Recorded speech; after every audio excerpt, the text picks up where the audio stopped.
la situation est vraiment, vraiment catastrophique et les bombardements sont partout. On ne peut pas dire qu'il y a quelqu'un qui est sauvé ou qui est en sécurité. Tout le monde tout le monde ciblé, comme on dit en français.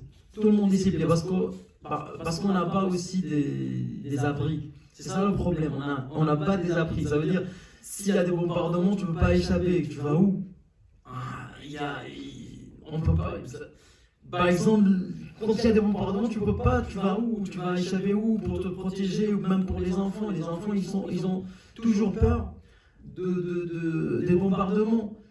Et à chaque fois qu'il y a des bombardements, la voix des bombardements, même si le bombardement est un petit peu loin, il y a la voix de bombardement, c'est vraiment, vraiment, vraiment horrible, même pour les enfants. Pour les enfants ou nous, les adultes, même pour les adultes, on a toujours peur, mais on essaie de cacher tout ça, parce qu'on doit être fort juste devant les enfants. C'est pour ça la situation là-bas est très, très tendue. Et surtout après, comme vous le savez, l'accord du siècle, donc la situation de la cause palestinienne, ils ont essayé juste de liquider la cause palestinienne, et comme ils ont dit déjà en 1988, ils ont dit quand la Palestine c'est un pays sans peuple, et nous sommes peuple sans pays. C'est eux les Israéliens, ça c'est à l'époque. Bon, comme vous le savez, la bande de Gaza souffre toujours et tout le temps des bombardements. Et comme j'ai déjà dit, il n'y a pas des abris. Et ça, c'est un problème. Mais les autres problèmes dans la bande de Gaza, c'est les coupures d'électricité. Parce que les coupures d'électricité, ça dure entre 18 et 20 heures par jour. Et maintenant, c'est moins. Plus ou moins. Des fois 15 jours, des fois 15 heures, des fois 18 heures par jour. Et vous pouvez imaginer que bas d'électricité pendant 18 heures par jour. 18 heures par jour, bas d'électricité, c'est fou, parce que tu peux pas, parce que on compte toujours sur l'électricité dans la vie quotidienne. On ne peut pas même chauffer de l'eau parce on chauffe de l'eau par l'électricité. Par exemple, si on veut remplir les citernes de l'eau, on ne peut pas remplir sans électricité. Donc, l'électricité, ça c'est important. On souffre beaucoup de ce problème d'électricité. Et en plus, il y a des gens qui ont des générateurs pour l'électricité, mais ce n'est pas utile pour tout le monde parce que la situation économique à la bande de Gaza, et c'est vraiment dur, et on ne peut pas acheter tout ça. Il y a des gens, il y a des familles qui ont des difficultés financières, ils ne peuvent pas acheter tout ça. Donc il y a un autre problème aussi, c'est, comment on dit, il n'y a pas de travail, il y a le chômage, parce que la bande de Gaza est considérée la société palestinienne le plus éduquée. Ça veut dire, il y a plein des jeunes hommes qui continuent leurs études, mais après être diplômés, ils trouvent pas de travail. C'est ça le problème. Les chômeurs, le chômage, il y a plein des jeunes hommes qui sont prêts à travailler, mais ils ne trouvent pas le travail.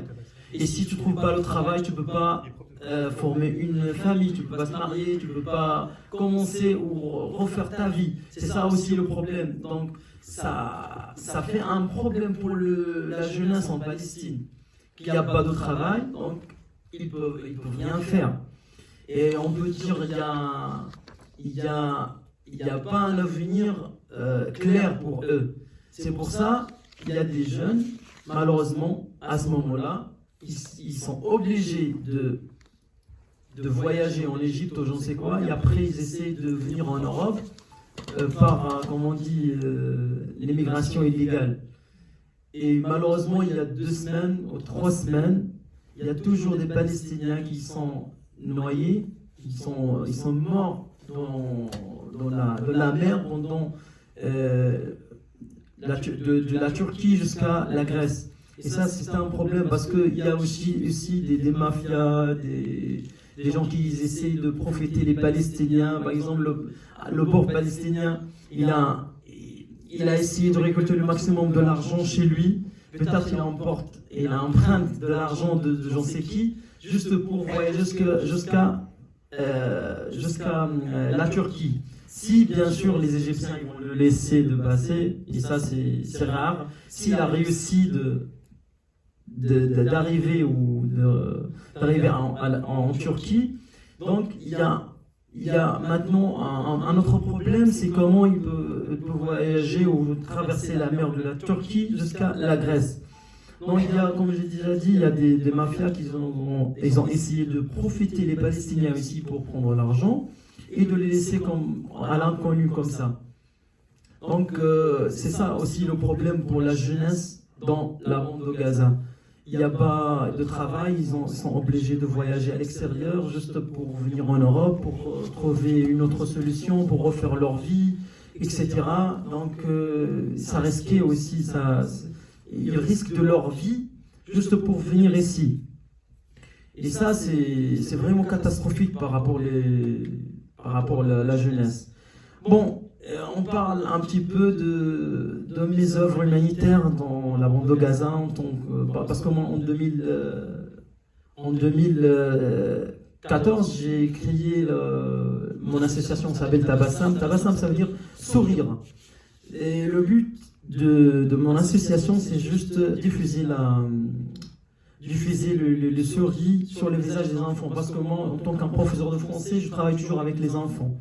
Et si on parle de la situation des enfants à Gaza, ils souffrent aussi de plein de choses. Le manque des matériels, le manque des équipements, le manque par exemple, les fournitures scolaires. Parce qu'ils ont toujours besoin des fournitures scolaires, des kits scolaires, ou les cartables, les vêtements, et tout ça. Donc les parents, ils ont des problèmes financiers, ils ne peuvent pas dépenser pour acheter tout ça. Par exemple, imaginez, parce que nous les Palestiniens, on a des familles nombreuses. Ça veut dire le père, peut-être, ou les parents, peut-être ils ont 5, 6, 7.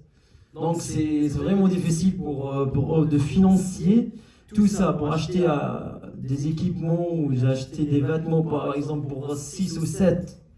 Et des fois, il y a des gens, par exemple, des fois, il y a par exemple un fils ou deux fils ou deux garçons à l'université, après au lycée et à l'école primaire. Donc chacun a ses besoins et chacun a besoin de l'argent à dépenser. Donc c'est vraiment difficile pour chaque famille de dépenser de tout ça. Et nous, en tant qu'un fonctionnaire palestinien qui travaille au ministère de l'Éducation à Gaza, aussi pour les foncières, aussi pour les fonctionnaires ou les professeurs comme moi qui travaillent au ministère de l'Éducation, on a aussi un problème ou une crise économique dans la bande de Gaza. Ça veut dire nous, on ne touche pas notre salaire complet, ça veut dire on touche juste 30% de notre salaire. Et ça, c'est un problème. Quand on touche juste ou seulement 30% de ton salaire, alors il y aura beaucoup de choses que tu ne peux pas faire, que tu peux pas dépenser comme il faut. Donc à chaque fois quand tu veux dépenser quelque chose, il faut bien réfléchir avant de faire ça. Donc et tout ça, ça fait partie des problèmes économiques dans la bande de Gaza, parce qu'il n'y a pas de travail, et même les salariés, ils ne touchent pas leur salaire comblé. Et les bombardements, tout ça, ça fait partie de la situation catastrophique à Gaza. C'est pour ça, moi et mon association et mon équipe sur place en Palestine et nos amis ici. Par contre, j'ai envie, juste parce que j'ai oublié de remercier l'association Dométrie Mori pour m'avoir accueilli aujourd'hui et de m'avoir donné cette occasion pour parler avec vous. Donc, on a essayé toujours d'aider les enfants palestiniens, les écoliers, parce que eux, pour moi, c'est l'avenir de la Palestine. Si on prend soin de ces enfants et de bien orienter les enfants de la Palestine, on peut faire quelque chose pour la Palestine. On peut réaliser plein de choses pour la Palestine, parce qu'ils sont l'avenir de la Palestine. Donc, pour moi, par exemple, en 2016, j'ai créé le premier jardin d'enfants francophones sur la bande de Gaza pour enseigner la langue française de 4 à 6 ans. Et pour moi, tout ce qui m'intéresse, c'est toujours diffuser la langue française. Juste, par exemple, moi j'ai essayé ce projet avec mes enfants. Alors, avec ma petite fille, elle avait 5 ans à ce moment-là, quand j'ai commencé comment on dit, à réaliser ce projet, ça veut dire enseigner la langue française pour les petits enfants, parce que personne n'a déjà fait ça. Donc j'ai essayé avec ma petite fille, et j'étais vraiment, comment on dit, j'étais surpris de sa réaction, parce qu'elle a beaucoup aimé la langue française. Elle a commencé à parler avec moi, elle a commencé à compter jusqu'à 20, elle a commencé à dire des noms, l'alphabet, les couleurs, des choses simples, quelques noms des animaux. Et ça me donne le courage. J'ai dit pourquoi pas on fait ça avec les autres enfants. Si ça marche avec ma petite fille, alors ça va marcher avec les autres. Donc en 2016, j'ai créé le premier jardin d'enfants francophones sur la bande de Gaza. Et c'était magnifique pour les Gazaouis. C'est quelque chose bizarre, un petit peu bizarre. Et en même temps, c'est cool. Ouais, la langue française. C'est parce qu'on ne trouve pas cette langue à Gaza. Et ça veut dire c'est rare quand tu trouves quelqu'un qui parle cette belle langue. Donc, j'ai parlé avec les parents, j'ai trouvé une bonne réaction de leur part. Ils ont dit oui, monsieur Walid, c'est vraiment cool que vous diffusez la langue française, vous enseignez la langue française. Et personnellement, par exemple, il y a des gens qui m'envoient des messages, ils me parlent avec moi, ils m'appellent pour me dire oui, nous sommes vraiment heureux. Parce que vous enseignez la langue française à cette petite école ou ce jardin d'enfants francophones. C'était vraiment magnifique. Donc j'ai profité aussi mes contacts en France, parce que avant de venir ici, j'avais plein de contacts en France. Il y a des donateurs et donatrices qui sont extraordinaires, ils sont magnifiques. Et avec aussi quelques associations, ils m'ont déjà renforcé pour réaliser des projets à Gaza. Et quand j'ai créé le jardin d'enfants francophones, j'ai commencé à ramener ou récolter le maximum des dons pour aider les enfants. Par exemple, on fait plein de choses gratuites, comme les fournitures scolaires, les vêtements, par exemple l'uniforme officiel du jardin d'enfants francophones, et l'uniforme sportif, les repas hebdomadaires. Par exemple, on fait 2 repas hebdomadaires et tout est gratuit. Tout est gratuit, même les frais d'inscription, c'est quelque chose de simple. Et après, c'est presque rien.